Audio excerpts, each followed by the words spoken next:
حضور اکرم صلی اللہ تعالی علیہ وسلم کی آنکھوں میں آنسو آ گئے اور میرے آقا نے فرمایا فاطمہ قسم رب ذوالجلال کی تیری ماں نے میرا جبہ ہی پوچھا، قسم رب ذوالجلال کی اگر خدیجہ یہ کہتی تو میں اپنے جسم کی چمڑی بھی اتار کر دیتا، اگر وہ جلد مانگتی تو میں اپنے جسم کی چمڑی بھی اتار کر کے اس کو دیتا۔ یہ ہے ازدواجی زندگی کی محبت۔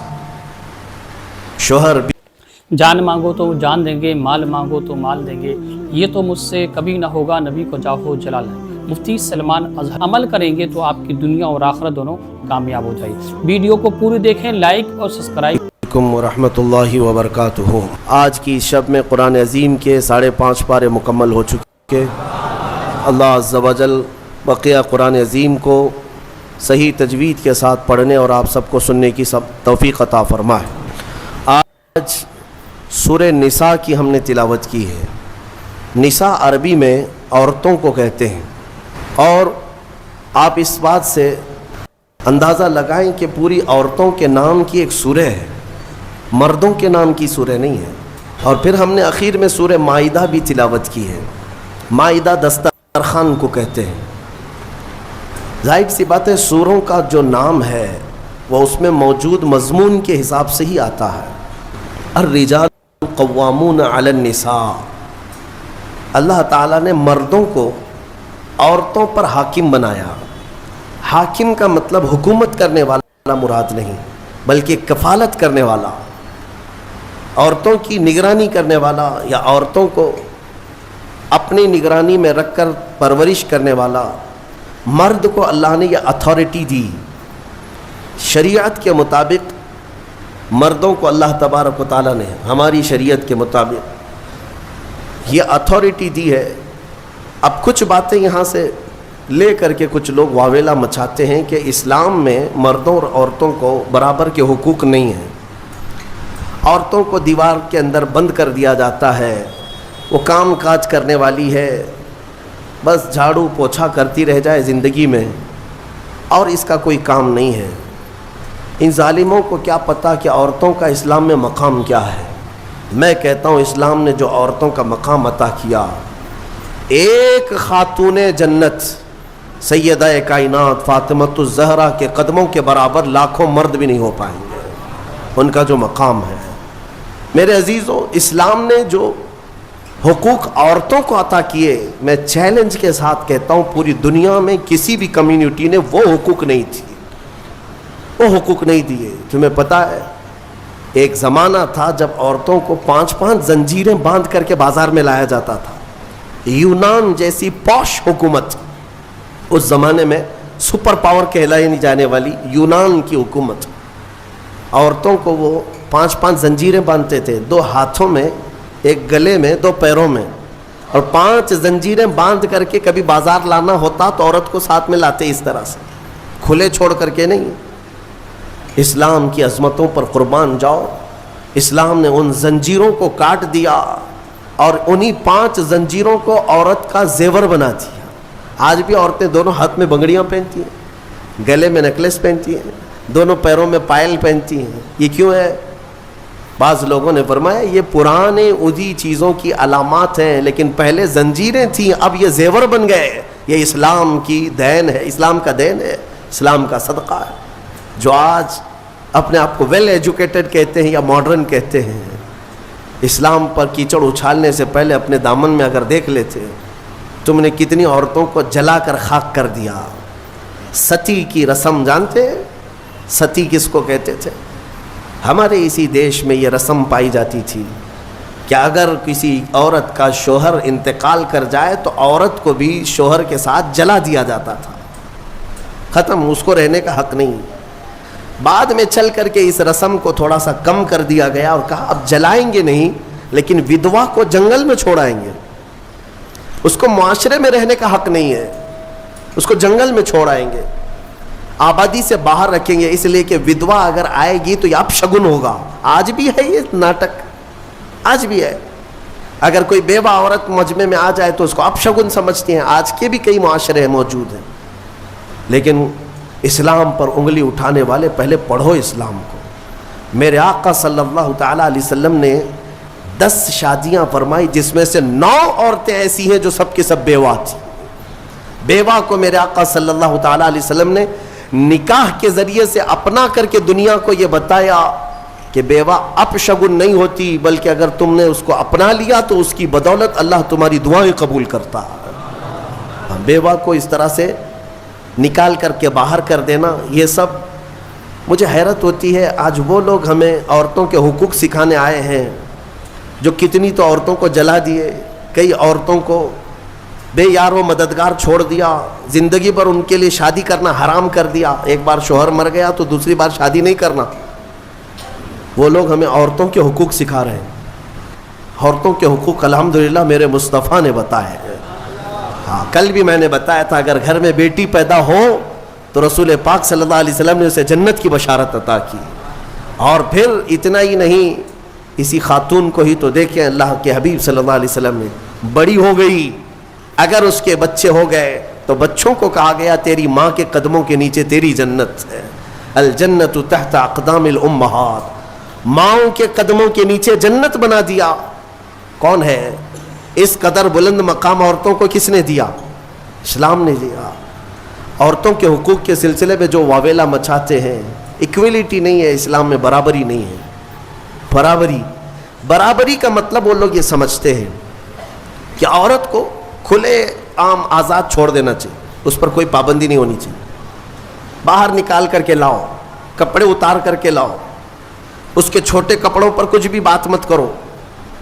اس کو وہ ایکویلٹی کہتے ہیں، یہ برابری ہے. مرد جب باہر گھوم سکتا ہے تو عورت کیوں نہیں گھوم سکتی؟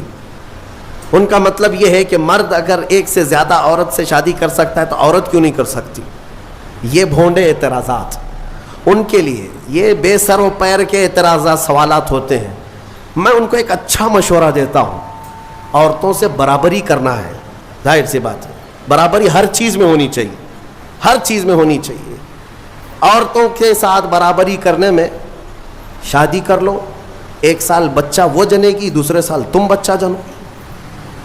1 سال وہ حمل کی تکلیف اٹھائے گی، دوسرے سال تم حمل کی تکلیف اٹھاؤ. بھائی ساری تکلیفیں عورت کو ہی کیوں؟ ہو سکتا ہے یہ پاسبل ہے. تو تمہیں پتا ہونا چاہیے کہ ہر مخلوق کی اللہ نے کچھ خصوصیات رکھی ہیں. مرد کی اپنی خصوصیات ہے، عورت کی اپنی خصوصیات ہے. ان کی بناوٹ میں بھی اللہ تبارک و تعالیٰ نے فرق رکھا ہے. مرد کے ہاتھ عورت کے ہاتھ کی طرح نہیں، مرد کا جسم عورت کے جسم کی طرح نہیں. ساری چیزوں میں فرق موجود ہے. اسی لیے قرآن نے مردوں کو کمانے کا حکم دیا اور عورت کو امور خانہ داری اور بچوں کی تربیت کا حکم دیا. جس کی جیسی کیٹیگری ہے ویسے اسلام نے حکم دیا. اس چیز کو لے کر کے یہ اسلام پر اعتراضات کرتے ہیں. آج پاکستان کی سڑکوں پر کچھ عورتیں بینر لے کر کے اتری اور اس بینر پر یہ لکھا ہوا ہے کہ میرا جسم میری مرضی، کہ ہمیں آزاد چھوڑ دیا جائے. 4 دیواری ہمارا گھر نہیں ہے، پوری دنیا ہماری ہے. یہ وہ جانور عورتیں ہیں جنہیں جنگل چاہیے، جنگلیوں کی طرح سے وہ زندگی جینا چاہتی ہیں. یہ سارے خیالات کس نے ان کے ذہنوں میں ڈالے؟ یہ وہی دنیا جو ہمارے معاشرے کو تباہ و برباد کرنا چاہتی ہے. میں اپنی بچیوں سے کہنا چاہتا ہوں، ان کے میٹھے چپڑے نعروں میں مت آنا، یہ تمہیں کہیں کا نہیں چھوڑیں گے. توجہ چاہتا ہوں، اگر کسی نے طلاق دے دیا تو اس کی عدت کیا ہے؟ وہ عورت دوسرے مرد سے اگر نکاح کرنا چاہے تو کب کرے گی؟ ادھر فوراً زید نے طلاق دے دیا، دوسرے دن دوسرا شادی کر سکتا ہے؟ عدت ہے نا، آپ کو پتا ہے عدت کیا ہے؟ یہ عدت کیا ہے؟ 3 بار عورت کی ماہواری آ جائے،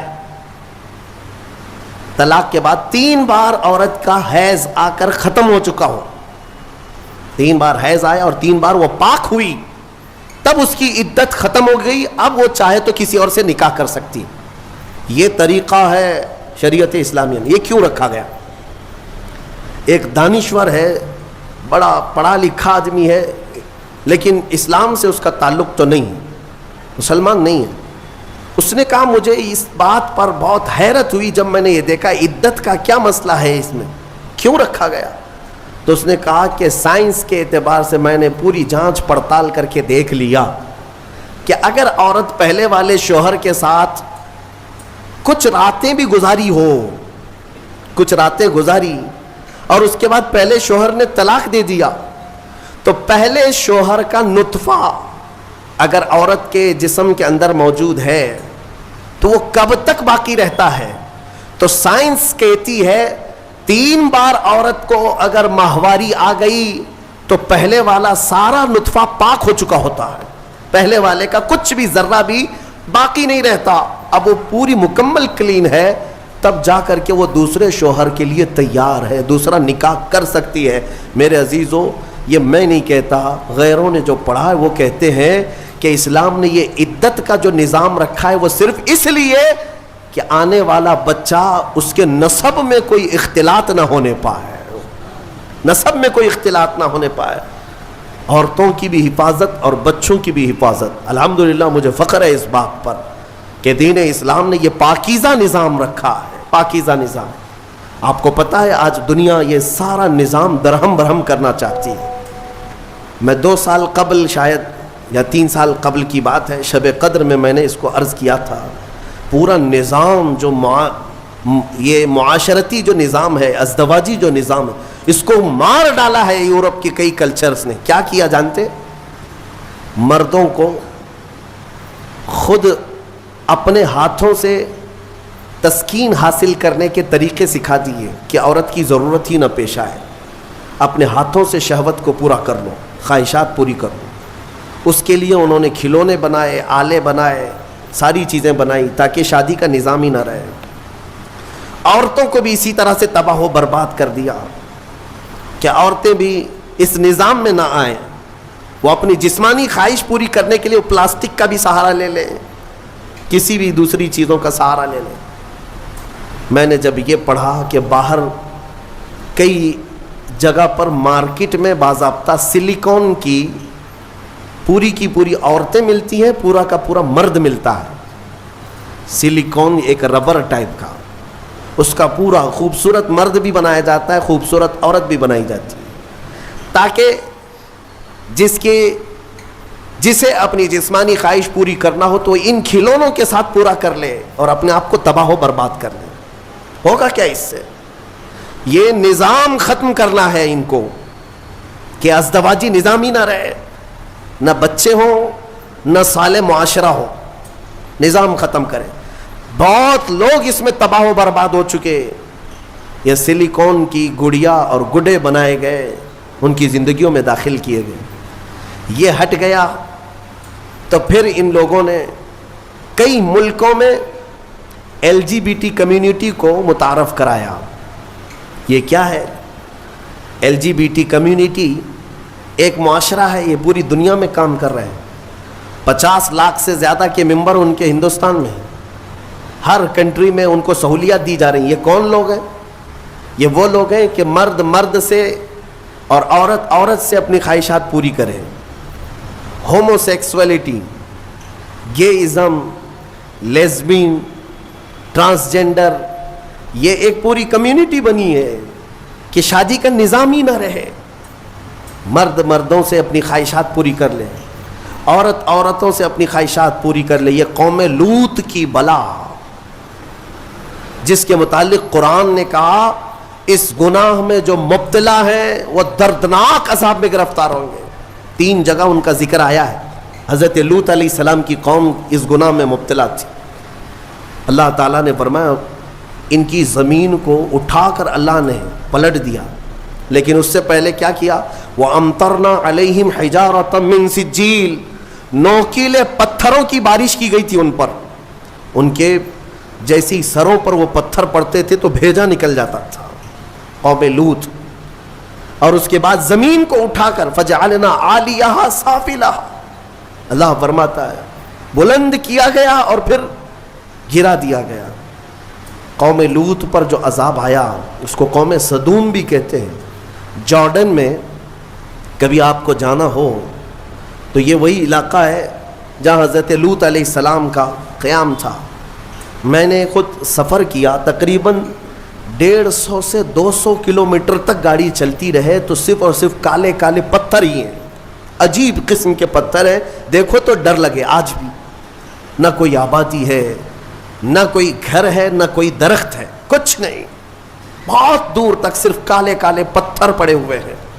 وہ کس زمانے کے پتھر اور کس پہ برسے ہوئے پتھر یہ تو میں یقین کے ساتھ نہیں کہتا, لیکن علاقہ وہی ہے جو قوم لوط پر عذاب آیا تھا. میرے عزیزوں, میرے کہنے کا خلاصہ یہ ہے کہ یہ دنیا اس اسلامی خصوصیات کو مار ڈالنا چاہتی ہے, ختم کرنا چاہتی ہے کہ سالے معاشرہ نہ رہے. ایک بات یاد رکھنا, بڑے بزرگوں نے لکھا ہے کہ جو حلال طریقے سے بچہ آتا ہے نا, وہ بزرگوں کا ادب بھی جانتا ہے, حلال و حرام کی تمیز بھی جانتا ہے, اس کی زبان بھی پاک ہوتی ہے اور اخلاق بھی اچھے ہوتے ہیں. اور جو حرام طریقے سے دنیا میں آیا ہے تو پھر اس کے اندر اس کے کیریکٹر بہت خراب بھی ہو جاتے ہیں. شیطانی چکر کا وہ ایک پورا کا پورا وہ نظر آتا ہے, پیکر نظر آتا ہے. بہرحال عورتوں کے متعلق مجھے بات یہ عرض کرنی تھی کہ اللہ تبارک و تعالیٰ نے ان کے پورے حقوق یہاں پر شریعت میں ہمیں عطا کیے ہیں. بعض لوگ ایک سوال یہ کرتے ہیں کہ جب وراثت بانٹتے ہیں تو مرد کو 2 حصے, عورت کو 1 حصہ کیوں؟ آپ نے سنا ہوگا نا, اس دنیا کو یہی بات شوشہ مل گیا, کہا کہ لڑکی کو آدھا کیوں, لڑکی کو آدھا کیوں, لڑکے کے برابر کیوں نہیں دیا جاتا؟ انہیں پتہ نہیں اسلام نے ان خواتین کو اور بھی کہاں کہاں حصے رکھے ہیں. یہ لڑکی کا باپ کی طرف سے ملنے والا آدھا حصہ ہے, یہ اپنے بھائی کے برابر نہیں, آدھا. لیکن جہاں یہ نکاح کر کے جاتی ہے اس کے شوہر سے بھی اس کو وراثت دی گئی ہے. عورت کو اس کے شوہر کے گھر سے بھی وراثت ہے, باپ کے گھر سے بھی وراثت ہے.